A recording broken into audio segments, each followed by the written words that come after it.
Why Brexit is almost certain. Theresa May is either the biggest traitor the UK has ever seen, or she's a big hero for Brexiteers.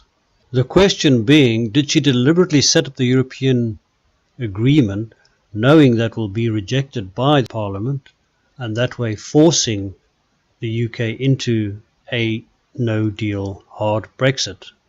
Or did she really try and smuggle the UK as a vassal state under the control of the EU?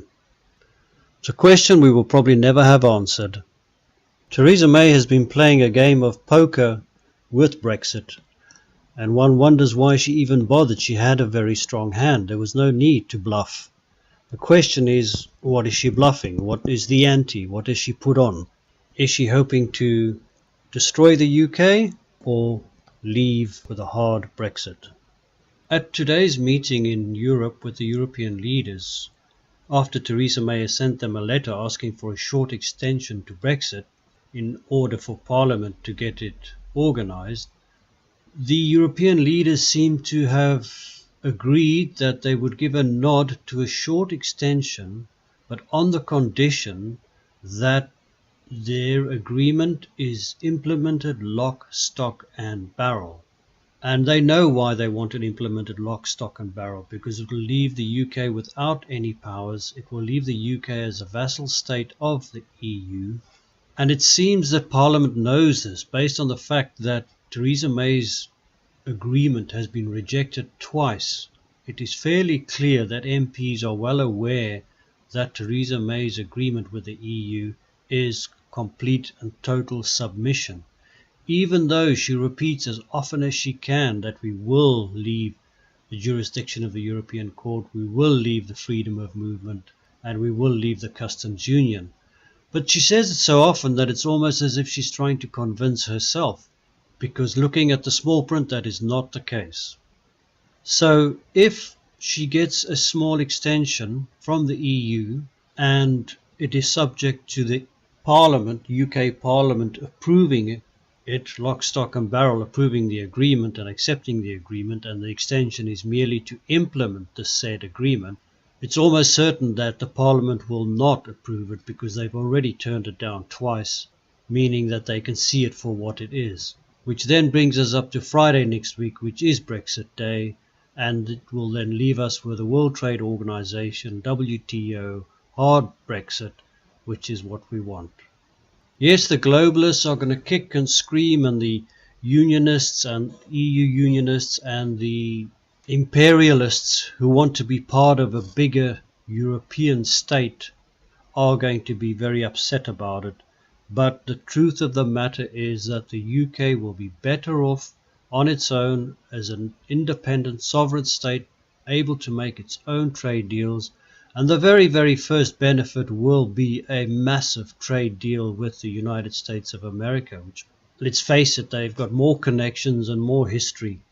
Mr. Rutte from Netherlands, who had quite a defeat yesterday in the provincial elections for the Senate, was at the European meeting this morning, and he said it quite plainly that based on Theresa May's letter, if the extension is that they need time to implement the European agreement lock, stock and barrel, he said the word lock, stock and barrel many, many times for obvious reasons, that it would be a complete submission of the UK to the EU.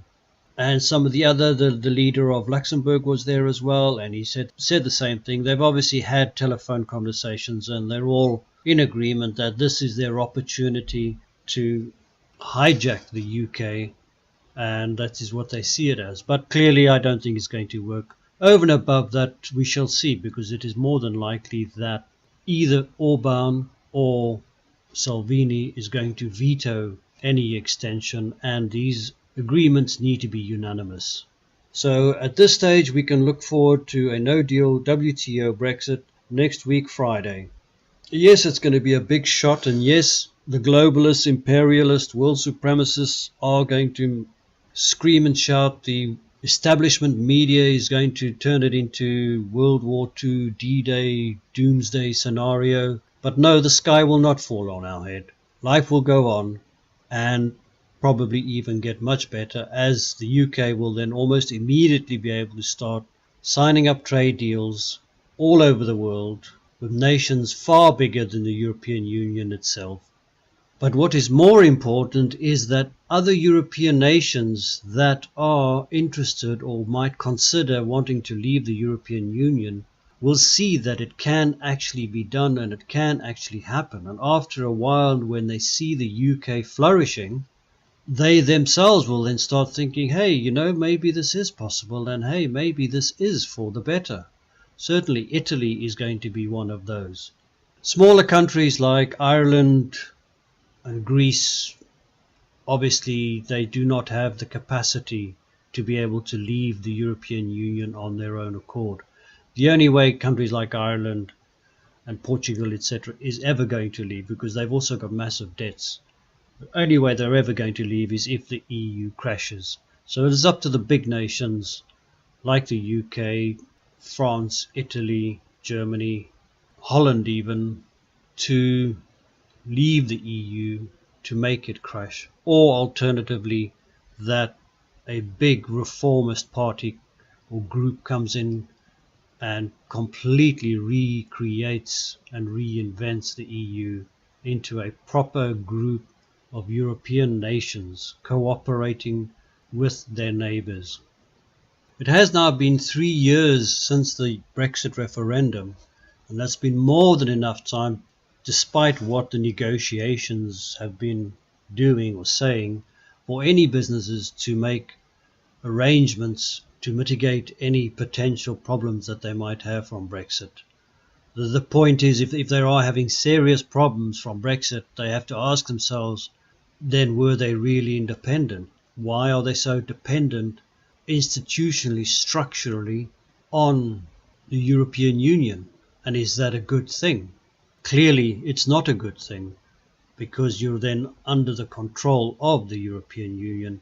And the European is a non-democratic supremacist organization. All its laws are made up by the European Commission, which is an unelected body, and it then provides the law, gives the laws to the European Parliament to rubber stamp them. They have so many rules and regulations going through every day that you cannot even read all the laws that you have to vote on, never mind understand them or understand their implications. So absolutely, it might seem like in the short term the European Union is printing money and giving it out and everybody's benefiting nicely, but there have been many companies that the European Union has been bailing out with printed money to make it look as if the recovery is there and everything is hunky-dory. But in the background there is a massive, massive bust just around the corner. It's been over 10 years now since the last crash in 2008, and everybody knows there is one due. The only question is how long can they print money and how long can they avoid it happening? Certainly with Brexit, the European Union is having a very, very strong and hard financial knock, and we'll have to see how they're going to make up their funds, because it doesn't look like they're prepared to tighten their belt.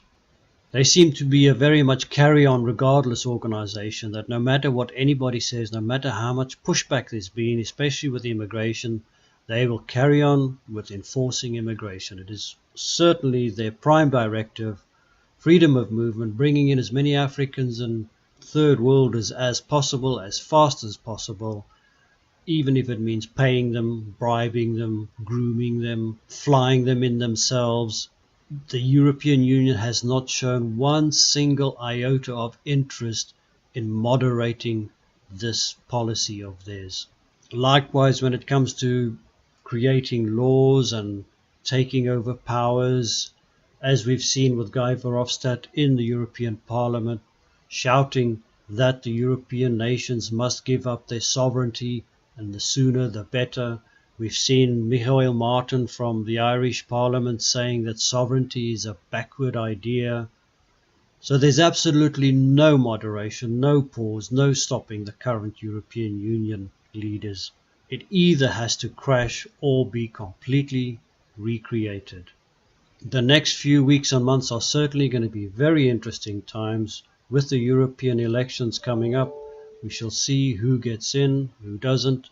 Unfortunately, the whole system is set up to favor the establishment parties. Just as an example, In Ireland, the mainstream parties can spend up to €230,000 marketing their candidates. Obviously, independent or even conservative, right-wing, nationalist candidates will not have access to that kind of finance. As we all know, the money is on the left, the money is with the traitors. So it's going to be interesting to see what goes on. As we've also seen that generally the nationalist patriotic parties are getting anything from 10 to 20%, like AFD in Germany, PVV in Holland, even UKIP in their heydays, they got up to 13% with Nigel Farage. So for a pure nationalist, pure exit the EU type of party, it's very hard to see how they're going to get more than 10 or 20% of the vote and make such a big difference. However, if we look, for instance, in yesterday's election in the Netherlands, the new party that came in, the Forum for Democracy, with Thierry Baudet, who actually got the same amount of seats in the Senate as the existing governing party of Mark Rutte, the VVD, and he is not as extreme as Geert Wilders. Geert Wilders only got 6 seats in the Senate. He actually lost 3 to this Forum for Democracy. He's somewhere in between complete anti-Islam, complete anti-immigration, and centre. So he's more of a conservative, traditionalist, and it seems that's probably the way to go if you want to make a major breakthrough into the mainstream. I will try and keep you informed over the coming weeks. My name is Don, and thanks for listening.